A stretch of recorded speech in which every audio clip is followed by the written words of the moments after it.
말투 하나만 바꿔도 인사평가가 달라진다. 그냥 직장인. 팀장님 보고 드릴 게 있습니다. 센스 있는 직장인. 팀장님, 지금 잠시 시간 괜찮으세요? 보고 드릴 게 있습니다. 볼수록 기분 좋은 사람으로 만들어주는 메이크업 말투 3단계 전략. 직장인 자기계발서 1위. 모든 관계는 말투에서 시작된다. 위즈덤 하우스 미디어 그룹. 다이어트를 위한 꿀팁!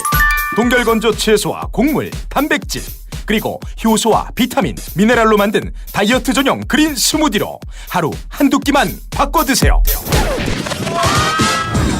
비타샵 그린 스무디 다이어트 1522-6648 1522-6648 혹은 비타샵을 검색해주세요. 엄마! 가글 했는데 입에서 뭐가 나왔어! 그거 올리덴탈 체크 가글이라 그런겨.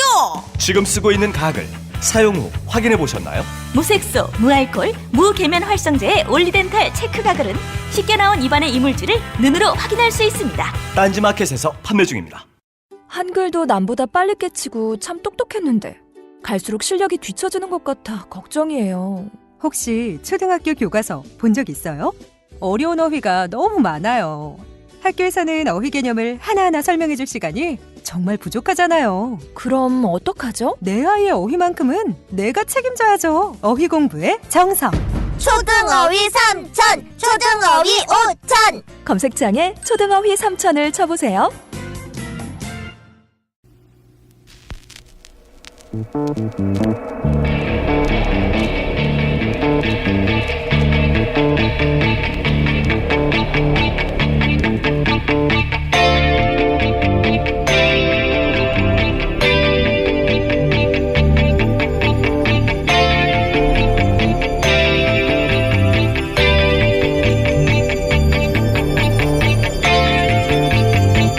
안녕하세요, 김호준입니다.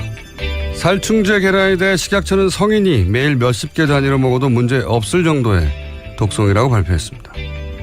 이 살충제 계란 사태가 공장형 밀집 사육의 결과인지라 최근 흙 목욕으로 진드기를 닭이 알아서 해결하는 방사로 키운 닭의 주목을 받았죠.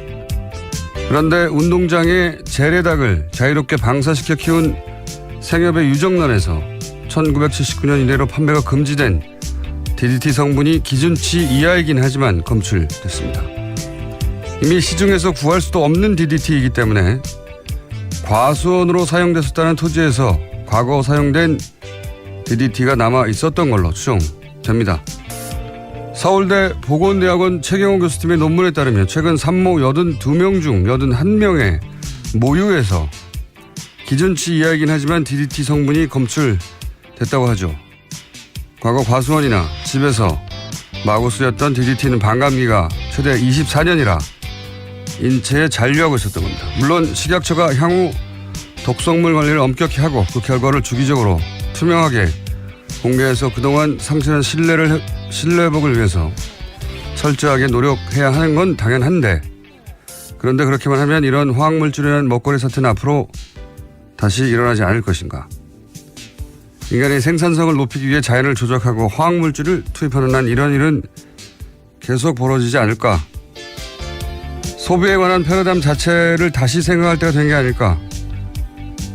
인간, 동물, 환경에 최대한 해를 끼치지 않는 소비를 이번 기회에 어릴 때부터 학교에서부터 가르쳐야 하는 게 아닐까. 김원준 생각이었습니다.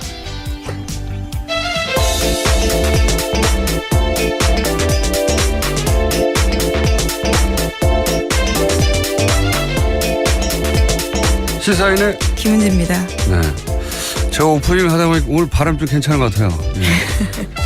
제가 발세남인데 바람이 새는 남자인데 오프닝을 딱 해보면 괜찮다, 오늘은 좀 덜 세겠구나. 윤리적 소비. 네, 들어보셨어요? 그렇죠. 예. 저 세대는 이미 늦은 것 같고요. 갑자기. 아니, 이게 윤리적 소비라는 단어를 듣긴 하지만 이건 뭐랄까요. 환경운동하는 분들이나 일부 예민한 분들이 하는 거지. 내가 어릴 때부터 쭉 그렇게 먹어왔는데 뭘 이렇게 생각해왔거든요. 적어도 지금 어린 세대는 학교에서부터 배워야 되지 않을까 싶어요. 이런 거. 근데 달걀뿐만 아니라 돼지고기, 소고기 모두 다 이 공장식 육식에 대해서 굉장히 도축 이런 거에 대해서 요새 문제제기 많이 되고 있거든요. 그러니까요. 이번에 이번에 굉장히 좋은 기회가 될 것 같습니다. 이번에 문제가 된 사실 이거 유럽에서도 마찬가지거든요. 예.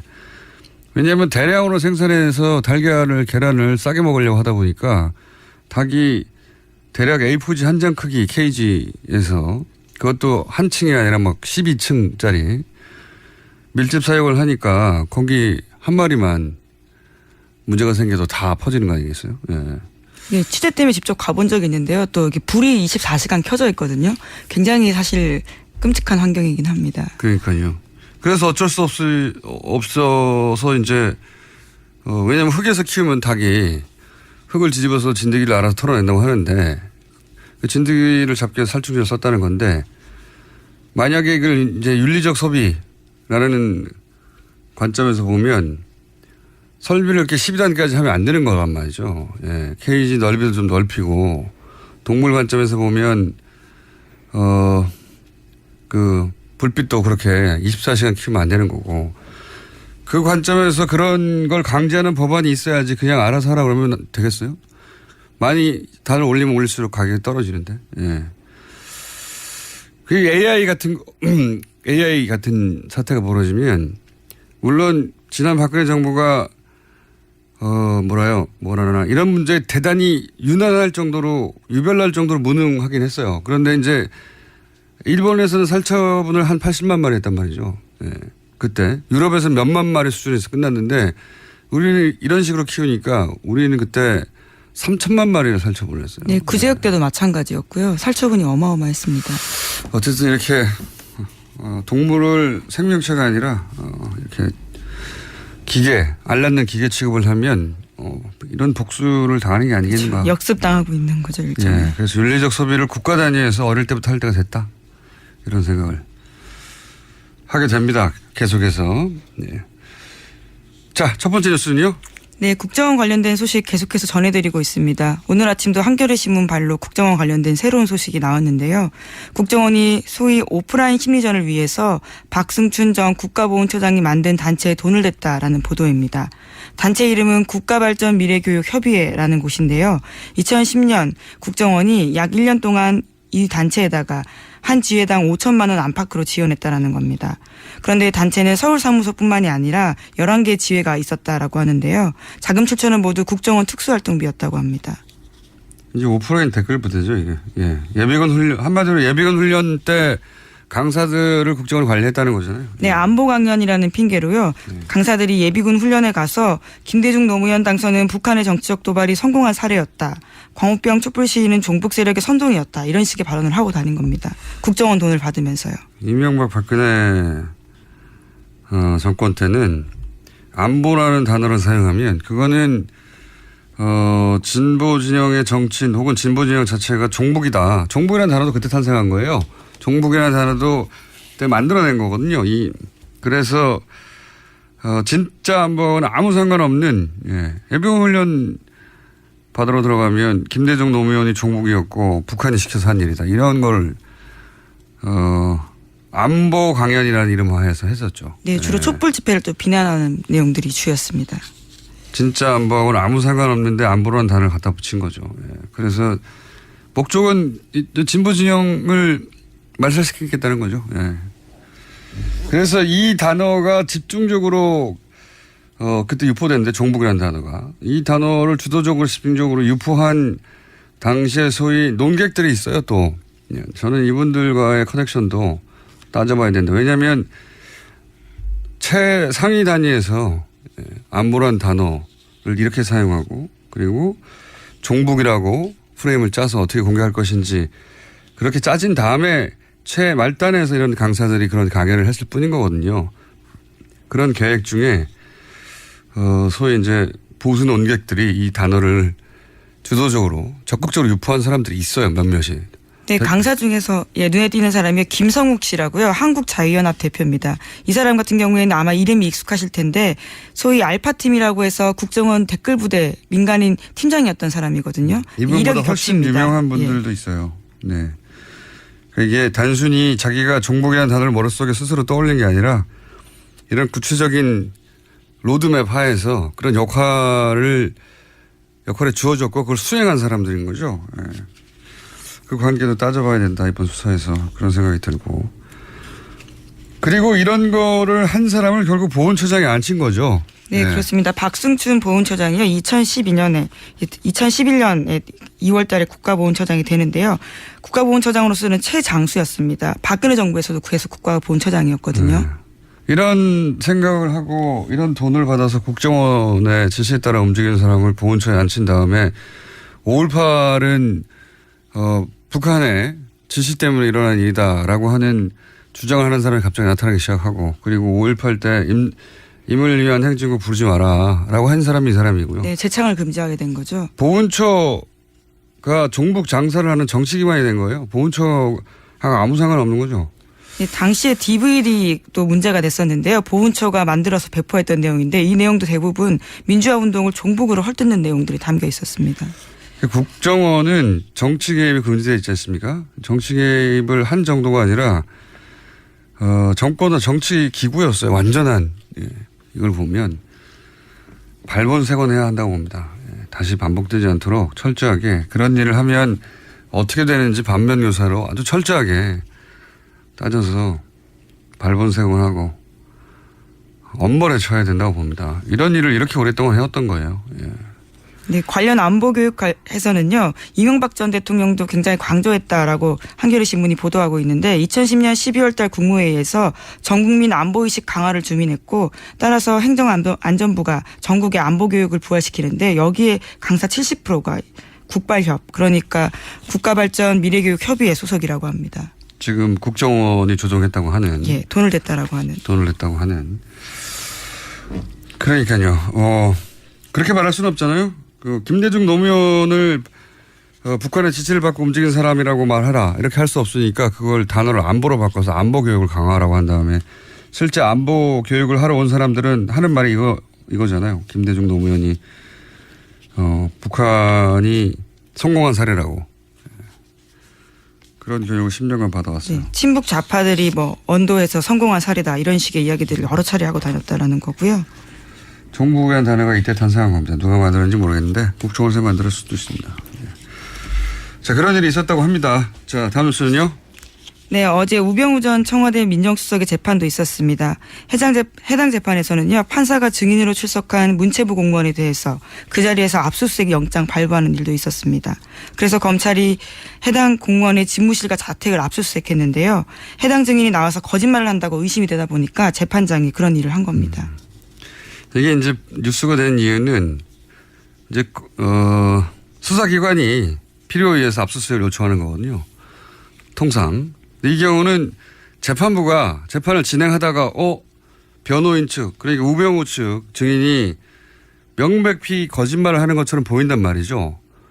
그런 경우에도 반대신문 검찰의 반대신문을 통해서 그냥 그 거짓말을 따지도록 내버려 두는데 어제는 판사가 거짓말하는 게 분명한 것 같은데 해서 변호인 측 증인을 그 자리에서 압수수색하라고 직권으로 명령을 한 겁니다. 굉장히 이례적인. 예, 그렇죠. 일이고 우병우 전 민정수석 입장에서는 당황스러운 일이겠죠. 예, 그쪽 측에서 나온 증인이니까 아무것도 기억나지 않는다고 한 거거든요. 예. 이 판사님의 이름을 좀 기억해둬야 될 것 같고 또 이런 것도 있는 것 같아요.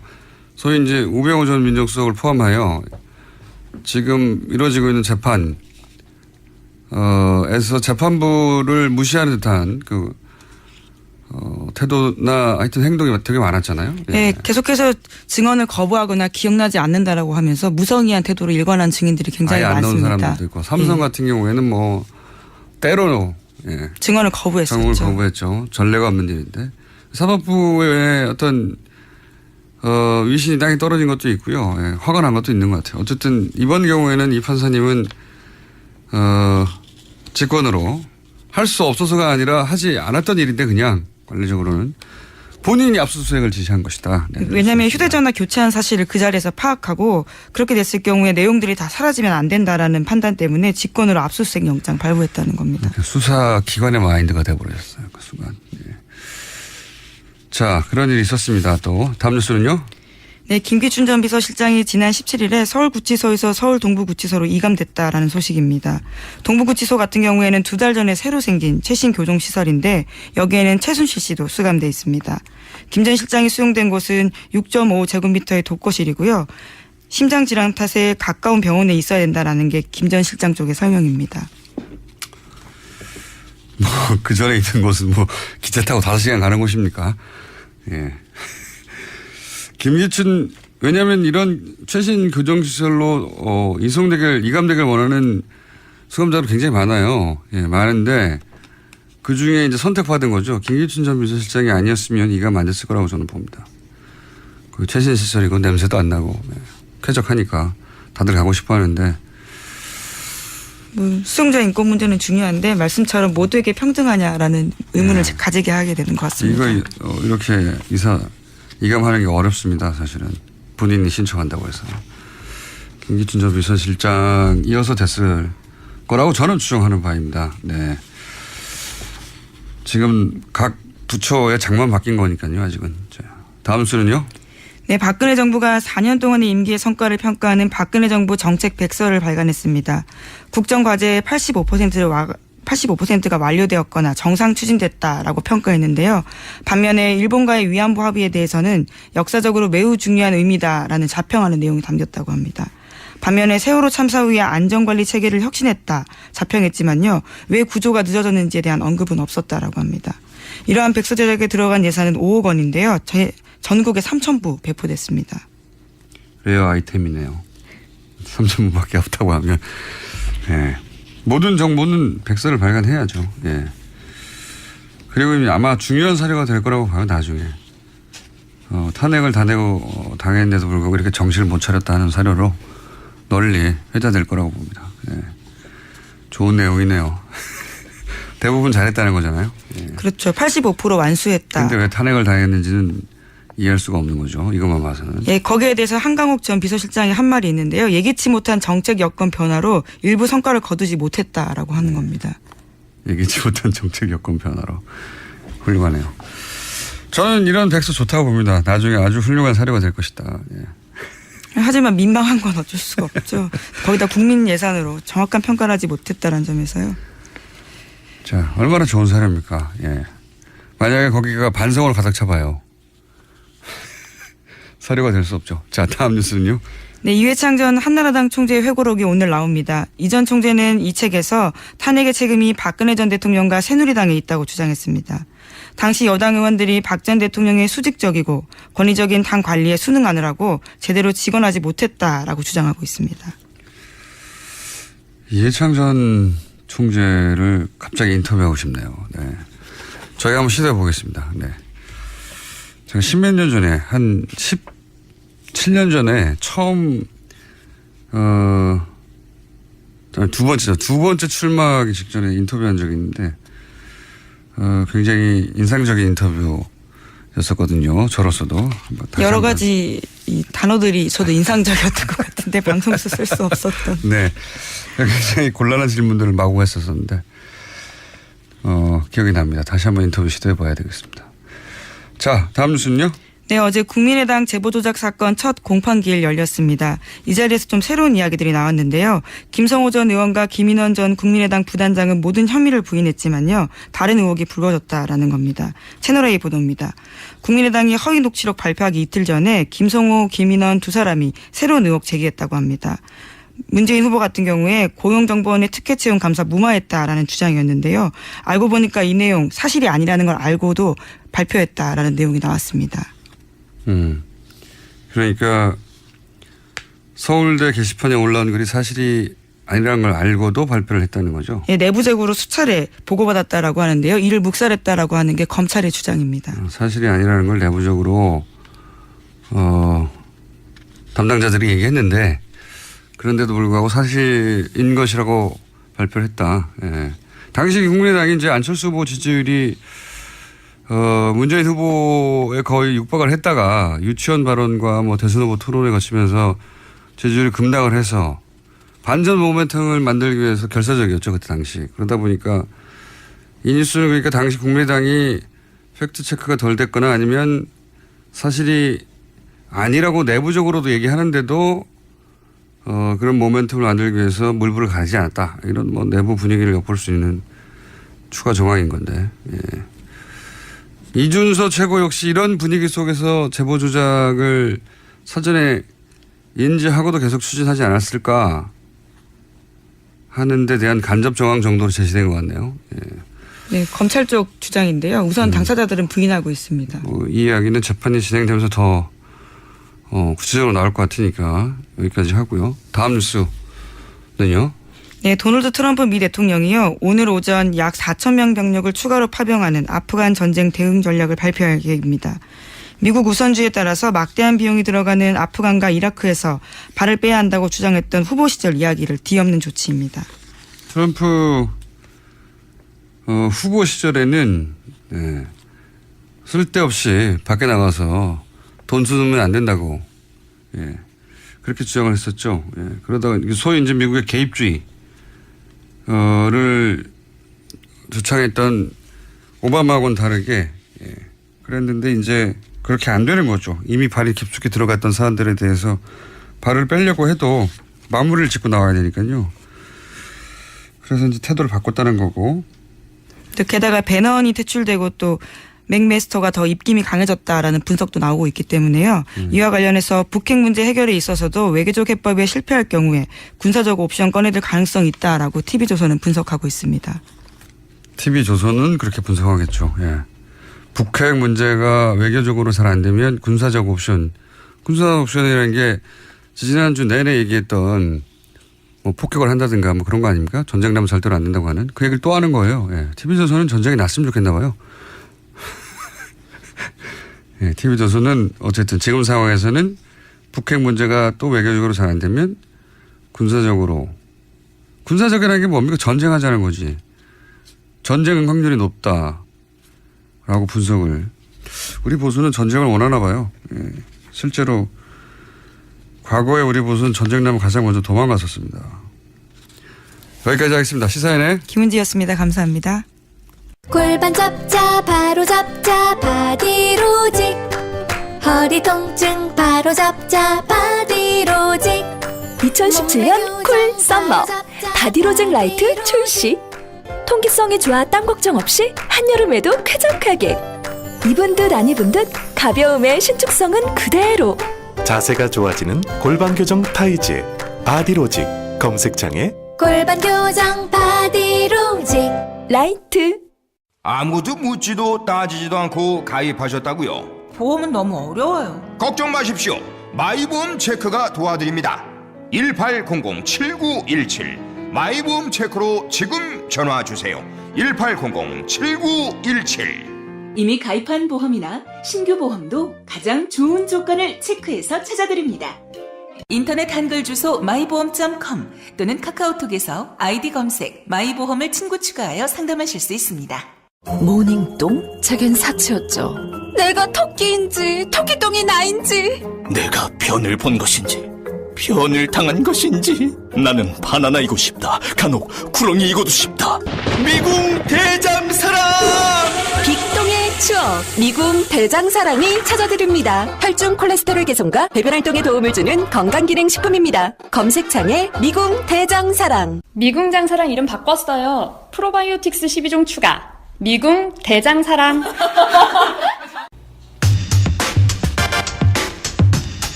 탈원전, 살충제 계란, MBC, KBS 사태 최근 이슈들이 많습니다. 해서 더불어민주당 정책위 수석 오늘 발음 또 새네요 갑자기. 수석 부의장 홍익표 의원을 저희가 스튜디오 직접 모시고 현안들 좀 중간 점검해 볼까 합니다. 안녕하십니까? 예, 안녕하세요. 홍익표입니다. 반갑습니다. 네, 스튜디오 직접 나오셨습니다. 여기서부터 시작해보죠. 최근에 대만에 대규모 정전이 발생했지 않습니까? 예. 네. 정전이 발생하자 우리 보수 언론, 조선일보, 동아일보 모두 일시에 이거 탈원전 때문에 대만에서 탈원전 정책을 추구하다가 결국 대규모 정전, 블랙아웃이 발생했다. 그러니까 우리도 탈원전 이거 이러다가는 블랙아웃 나오는 거 아니냐. 그리고 뭐 요금도 크게 올라갈 것이다. 이렇게 대서특필을 했어요. 네. 이거 어떻게 보십니까? 이게 우리가 블랙아웃 우리 경험 한번 했었지 않습니까? 예. 이명박 정부 시절에. 그래서 블랙아웃 경험하고 나서 그 대안으로 대규모로 이제 원전을 짓기 시작한 거죠. 그 당시부터. 근데 지금 대만의 사태하고 이번 그 블랙아웃이 원전 정책 탓이다. 이건 전혀 관련이 없습니다. 그렇습니까? 예. 그러니까 대만에서 이번에 그 사고가 난 것은 그 LNG, 그러니까 액화 천연가스 발전소거든요. 다탄 발전소라고. 여기서 그 직원이 실수로 연료 공급을 한 2분간 안 해가지고 이게 중단된 거예요. 근데 이 발전소가 대만 전체 그 전기 공급량의 12%를 차지합니다. 10분의 1 이상. 예. 그러니까 이게 중단되니까 이 순간적으로 예비 발전을 돌려서 될 수 있는 상황이 아닌 거죠. 돌발 상황이었기 때문에. 예를 들면 이 수력 같은 경우는 발전 즉시 전력이 나오지만 원자력을 포함해서 가스 발전소나 석탄 발전소 모두 다 최소한 2시간 정도 시간이 불을 떼워야 되니까요. 떼워야 되니까요. 네. 그래서 2시간 이상 필요하니까 이거는 셧다운돼서 이번에 그 정상화되기까지 다른 예비 그 설비 가동 예비를 돌리는데 한 4시간 이상 정상화까지 시간이 걸린 거거든요. 그래서 이번 문제는 전혀 원자력 문제와 관련이 없는 직원의 단순 실수였다. 실수에서 기초한 거고 또 구조적으로 우리가 다릅니다. 말씀드린 것처럼 대만의 전력 공급 규모가 42기가와트인데요. 우리는 그 113기가와트 그 전력 공급 그 설비량 그 설비 기준으로 규모가요. 그 기준으로 했기 때문에 우리 이 말씀드린 대로 10% 이상이 이 사고가 나면 문제가 되지만 우리는 한 개 단일 발전소가 대개 2%를 넘지 않습니다. 한 개가? 예. 그러니까 그 가스 발전소 규모가요. 그래서 이 원자력은 그보다 조금 더 규모가 크지만은 그래서 이런 발전소 한 개가 사고가 난다고 해서 블랙아웃이 일어날 확률은 거의 없습니다. 우리나라에서는 케이스가 완전히 다르다. 그러니까 말씀의 이유는 대만도 탈원전 정책 때문에 이런 일이 벌어진 게 아니고 실수고. 그리고 우리나라가 똑같은 실수를 하더라도 우리나라에서는 한 개 단위의 발전소가 그 정도 커버를 하고 있지 않기 때문에. 그렇습니다. 그러니까 예를 들면 가스 발전소는 2% 정도고 그다음에 그 원자력 발전소는 한 5% 이상 7, 8% 이렇게 되거든요. 그렇게 감안한다 하더라도 이거는 뭐 만약에 문제가 생기면은 우리가 그 예비가동 설비 예비율이 있으니까 그리고 이거 아까도 말씀드렸지만 예상되는 전력 부족량에 대해서는 충분히 대응이 가능합니다. 우리가 전력 예비율이 우리가 보통 평상시 한 25%, 한 2, 3% 되고요. 올해 같은 경우 제일 높았을 때가 한 27% 전력 예비가 남았어요. 그리고 제일 전기 많이 쓰는 때 있지 않습니까? 올여름에 피크 시라고 했을 때 그때도 한 14% 이상 설비 예비 그 전력 예비율이 있었어요. 그럼 이건 어떻게 보십니까? 그 대만이 결국은 탈원전으로 인한 그 비용 상승 부분을 전기 요금을 올려서 커버할 수밖에 없고 우리도 마찬가지다. 그 이미 제가 몇 차례 제가 정책이든 우리 당정 협의를 통해서 발표한 거는 전력 예를 들면 탈원전에 따른 전기요금 인상 요인은 거의 없습니다. 특히 당분간 한 5, 6년간은 없고요. 그리고 왜 없습니까? 지금 현재 전력 예비율이 너무 많아요. 전력이 너무 많이 남는다? 예, 남아도는 거죠. 예. 그러니까 우리가 지금 아까 말씀드렸지만 20% 이상 하는 거고요. 그 다음에 그 두 번째는 우리 전기요금이 싼 거는 미래 부담을 안 하고 있는 겁니다. 솔직한 얘기를 해요. 미래 부담을 안 한다는 건 어떤 예. 지금 이제 유럽 같은 경우에는 전기요금 구성이 딱 나오는데 한 30% 정도, 그러니까 대략 한 3분의 1씩 나눠지는데요. 3분의 1이 발전 비용, 즉 연료비죠. 그러니까 뭐 그 석유나 석탄 비용이 들어가는 거고요. 직접 생산하는 데 들어가는 그렇습니다. 비용은? 3분의 1이 네트워크 비용이라고 해서 송배전만 관련된 개통망 관리 비용이 있습니다. 전선도 세워야 되고 하니까. 이게 이제 3분의 1, 3분의 1씩 들어가고 한 3분의 1 정도, 그러니까 3 4% 정도가 또 뭐에 들어가냐면 이 정책 지원 비용이라는 게 있어요. 이게 미래 에너지를 부담하고 탈원 그 원전 문제를 셧다운 하려면 나중에 원전 비용 들어가지 않습니까? 그 비용이 3분의 1을 부담을 하고 있는 거예요. 예를 들면 태양광을 개발한다든가 이런 데 3분의 1 정도는 투자하는 겁니까? 그렇습니다. 그런 걸 하기 위해서 미리 이 전기요금에 포함시킨 거죠. 사회적 합의가 있는 거죠. 그래서 석탄, 화석연료는 언젠가 고갈될 테니까. 예. 그런 비용을 미리 집어넣는다. 더 이상 이 화석 에너지 우리가 온실가스 줄여야 되지 않습니까? 국제 고갈도 될 테니까요. 고갈도 되고 그다음에 국제 기준에 따라서 온실가스 줄여야 되고 그다음에 원전 해체나 지금 그 중저준이 있지 않습니까? 저 경주에 방사물 폐기장 있지 않습니까? 그게 보통 중저준이라는 게 뭐냐면 장갑이나 간단한 작업하고는 옷 같은 거 이런 것들을 이제 폐기물 하는 건데 그게 한 300년 걸려요. 피해가 없을 정상 수치로 방사능이 떨어지는 게. 그러니까 그 원전에서 작업할 때 입었던 옷, 그리고 장갑 이런 거를 하는데도 300년인데 그런 거를 처리하는데도 300년이 걸린다. 근데 이제 지금 고준위 폐기물 만들자고 하지 않습니까? 방패장을요. 이 고준위 폐기장이란 건 핵 원료 이런 거예요. 지금요. 지금 현재 우리가 전부 다 발전소 내에 쌓아놓고 있는데 이게 정상 수치로 돌아오는 거. 그러니까 인체에 유해하지 않은 환경이 되는데 얼마 걸리는지 아세요? 100만 년인가 200만 년인가 그 정도 되는 10만 년 걸립니다. 100만 년보다는 적네요. 그러니까 인간의 건축물이 10만 년을 버틸 수 있는 게 있냐는 거예요. 그러니까 없죠. 이런 비용들에 대해서 또 앞으로 우리가 지불해야 될 것을 우리는 지불하지 않고 있고 유럽 국가, OECD 국가의 대부분은 이미 그걸 전기를 포함시키고 있는 거기 때문에 그래서 우리나라 전기요금이 싼 건 맞지만 우리는 그래서 원전에 대한 아무런 대책이 없는 거죠. 싼 건 맞는데 그런 비용을 포함하지 않았기 때문에 다른 OECD 국가보다 싼 것이고 그런 걸 포함하면 훨씬 더 비싸질 것이다. 우리나라 전기요금이 결코 싸지 않습니다. 그러니까 탈원전과 무관하게 실제로 미래를 위해서 저축해야 될 다른 돈들을 안 하고 있기 때문에 싸진 거라는 그런 겁니다. 그래요? 처음 듣는 이야기인데. 이건 국회에서 국감장에서 매번 했던 얘기인데 전달이 안 된 것 같습니다. 그거는 의원님 잘못이고요. 아니 이제 미래 비용을 포함하면 훨씬 더 원전의 비용이 많이 들어간다는 얘기는 많이 들었는데 그렇습니다. 그게 전기 요금에 포함되는 게 맞는데 안 되고 있었다는 얘기는 제가 처음. 우리는 전혀 지금 원자력 에너지가 싸다고 얘기하는 거는 거기 세금도 지금 우리가 혜택을 주고 있죠.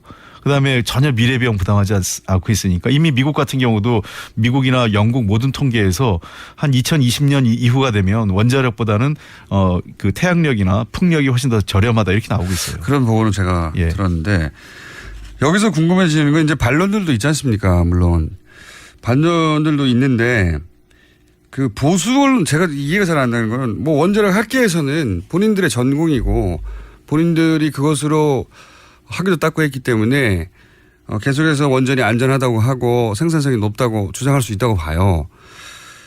보수 언론은 왜 이 탈원전 정책을 반대하는 걸까요?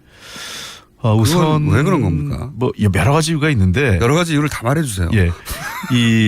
우리 원전업 공공기관 있지 않습니까? 한국 수력 원자력 있고 한수원이 있고 또 원자력 문화재단 등이 있는데 한 4개 정도 관련된 기관이 있어요. 여기서 나가는 홍보비가 연간 한 200억이 넘습니다. 광고.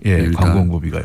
그러니까 순수하게 언론에만 들어가는 것만 해도 50억이 넘어요. 50억 정도의 광고료. 그러니까 또 기타 무슨 여러 가지 방식을 통해서 쓰고 있는데 원자력을 왜 광고를 하는지 모르겠어요. 그러니까 이제 원자력 광고의 이유는 2가지죠. 원전이 안전하다.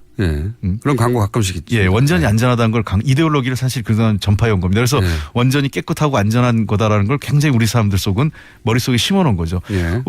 원자력 우리나라 발전소가 무슨 시장 경쟁을 하는 시장이 있는 것도 아니고 원자력이 무슨 소비재도 아니지 않습니까? 그렇게 생각해보면 이상하네요.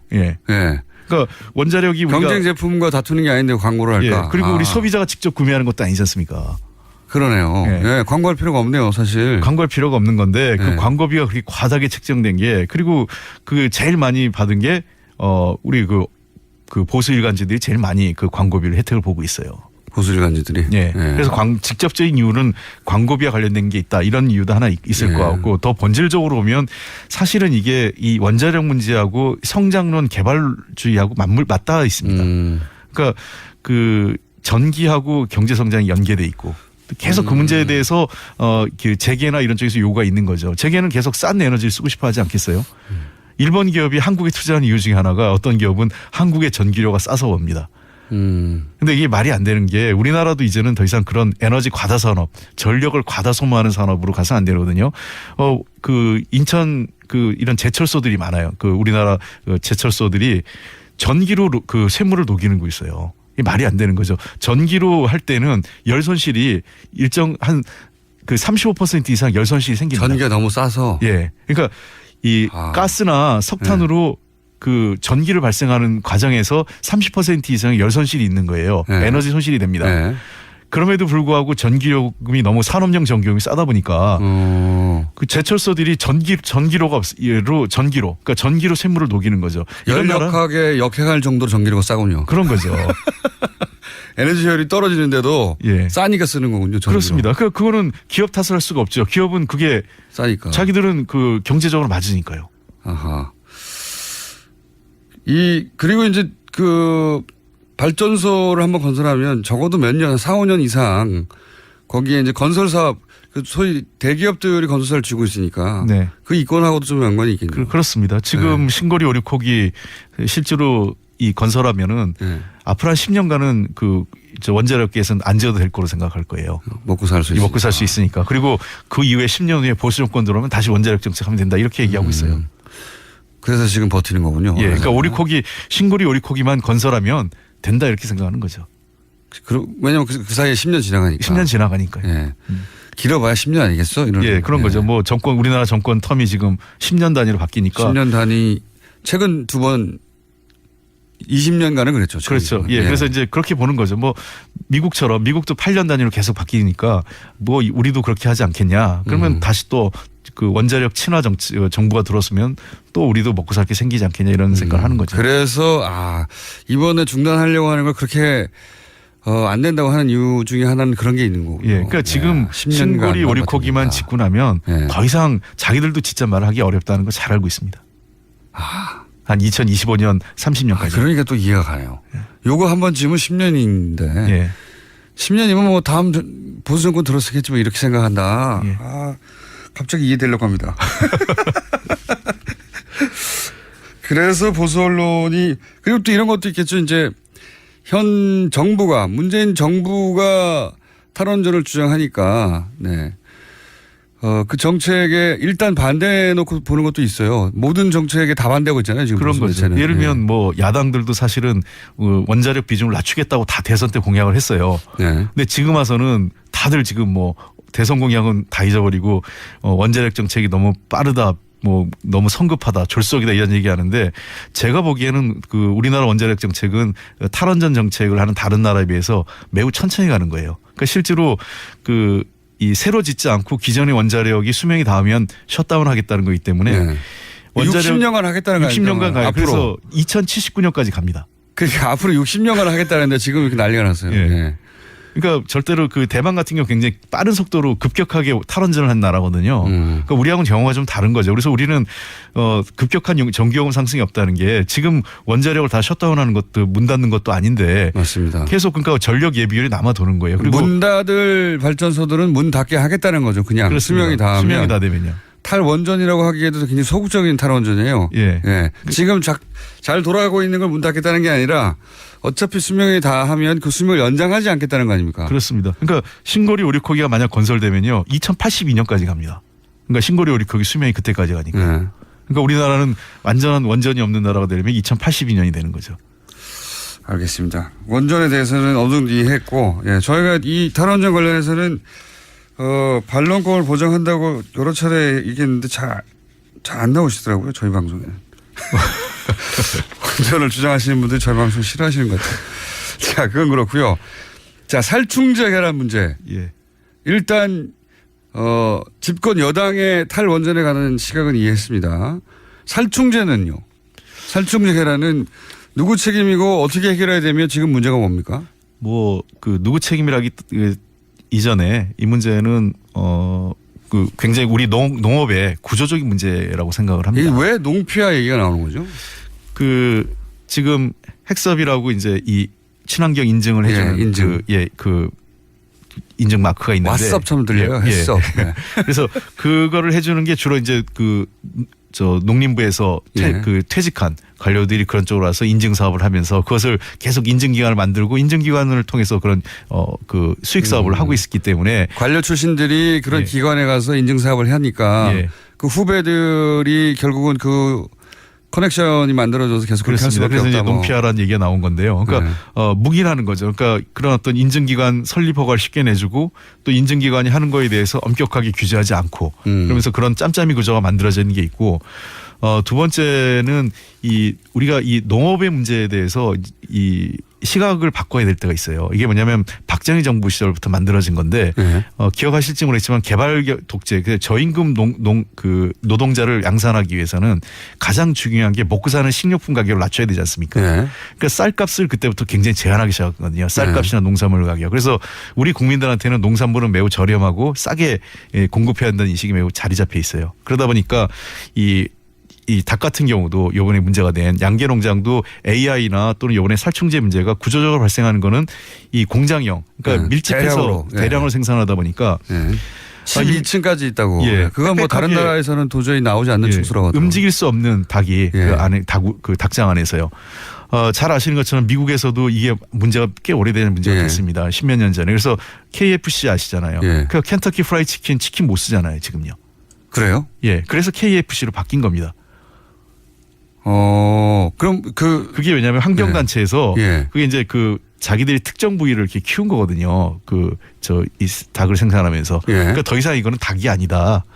이것은 닭이라고 부를 수 없다 이제. 그래서 기억나시면 우리가 어렸을 때는 전체 풀네임을 불렀지만 지금 KFC로만 하지 않습니까? 그렇군요. 마지막에 치킨이라고 말하지 못하도록 만들어버렸군요. 그게 이제 환경단체 문제가 돼서 미국에서 그런 문제가 생긴 건데 우리도 거의 유사한 상태로 지금 닭을 대규모로 생산을 하고 있는 거예요. 그러니까 원래 닭 움직일 수도 없는 여름에 덥고 이런 데서 진드기가 생기는데 닭이 숫자가 적으면 그걸 빼내서 청소하고 살균한 다음에 닭을 다시 집어넣어야 되는데 몇만 마리가 되는 걸 할 수가 없죠. 몇만 마리를 다 빼서 그걸 청소하고 다시 집어넣을 수가 없으니까 그렇습니다. 닭이 있는 채로 뿌려줄 수밖에 없었다. 그런 거죠. 그게 첫 번째고 두 번째는 요즘에 친환경 농장 같은 경우에는 닭을 방사하잖아요. 그러니까 이게 풀어놓고 키우는 건데 우리가 옛날 자연적으로 키웠던 방식이죠. 지금은 다 이렇게 우리에 넣어둔 거니까. 그게 제일 비싼 계란이에요. 그렇습니다. 최근에 문제가 된 거는 그렇게 키웠는데도 DDT가 이미 땅에 있었던 DDT. 이미 20년 전, 30년 전에. 그 문제는 우리가 또 다른 접근해야 됩니다. 그거는 정말 이 차제에 이 토양에 대한 문제를 보세요. 이게 다시 원전 문제하고도 연결되는데 우리가 한번 잘못 쓴 거는 후손에게 엄청난 재앙이 가는 겁니다. 그때 DDT 멋모로 썼다가 지금 30년이 지나도 우리에게 저주처럼 돌아오는 것처럼 원전도 그래 마찬가지인 거죠. 위기에 윤리적 소비라는 걸 저는 민주당에서도 기치로 내걸어야 될 것 같아요. 저는 그래요. 그러니까 결코 값싼 농산물 가격, 먹거리에 대해서 적정 가격, 그다음에 그에 걸맞는 안전과 환경 기준을 만들어주는 게 이제 우리 사회가 나가야 될 새로운 가치라고 저는 보는 거죠. 저도 거긴 동의합니다. 그러니까 이게 먹거리에 대한 인식 자체를 바꿔야 되는 것 같아요. 조금 더 비싸더라도 이게 제대로 자란 닭에서 나온 달걀인지. 그렇습니다. 그렇게 바꿔야 된다. 그래서 저는 유럽 선진국일수록 사실은 농업이 사양산업이 아니라 바이오테크놀로지, 그러니까 이런 어떤 이 기술하고 결합해서 새로운 기술 혁신을 하고 있거든요. 그래서 농업 문제라는 거는 우리가 봐야 될 게 하나는 국민들에게 기본권이죠. 먹고 사는 문제니까요. 그다음에 이게 식량 주권과 관련된 문제이기 때문에 우리가 그런 차원에서 봐야 되고 두 번째는 국민 안전 문제에서 봐야 된다는 거죠. 고기를 좋아하는 저는 참 이렇게 해서 고기값이 올라가도 할 수 없죠. 자, 살충제 계란이 이제 굉장히 충격적이거든요, 사실. 근데 이제 오래전부터 그랬다는 것이고, 근데 이게 그렇습니다. 계란만 그럴 것이냐는 이야기들이 있어요, 또. 그렇죠. 지금 걱정스러운 건 토양이 그 상태라면 닭이 흙을 먹어서 DDT가 나올 정도면 밭작물이나 농작물은 이거 어떻게 봐야 되느냐는 문제죠. 그래서 정말 차제의 우리가 그 먹거리의 안전에 대한 문제를 심각하게 봐야 됩니다. 근데 농산물이 그렇게 대량 생산되는 건 맞는데 우리나라에서 그렇다고 유럽보다 농산물이 싸지 않아요. 이건 유통의 문제인 것 같기도 해요. 그렇습니다. 네. 예. 그러니까 이거는 농민들은 굉장히 저렴하게 생산하기 위해서 그렇게 할 수밖에 없는데 중간 유통 과정에서 우리가 유럽보다 제가 아는 기준으로 유럽보다 농산물이 더 비싸게 많거든요. 예. 그러면 누군가 이 부당하게 많은 이득을 취한다고 하는 거니까 그렇습니다. 그 문제를 고쳐 나가려면 유통 문제도 농산물 유통 문제 봉바전이잖아요. 예. 그 농협이 그런 거 좀 잘하라고 만들었는데 굉장히 엉뚱한 금융사업만 자꾸 하려다가 농협이요? 예. 이명박 전 대통령 얘기하시려는 거예요? 그런 거죠. 저 본연의 업무가 이 농협의 본연의 업무는 그게 아니지 않습니까? 그 주제는 저도 굉장히 관심이 많은 사안인데 그건 다음 시간에 한번 따로 모셔가지고 이 모든 길은 그 MB로 가네.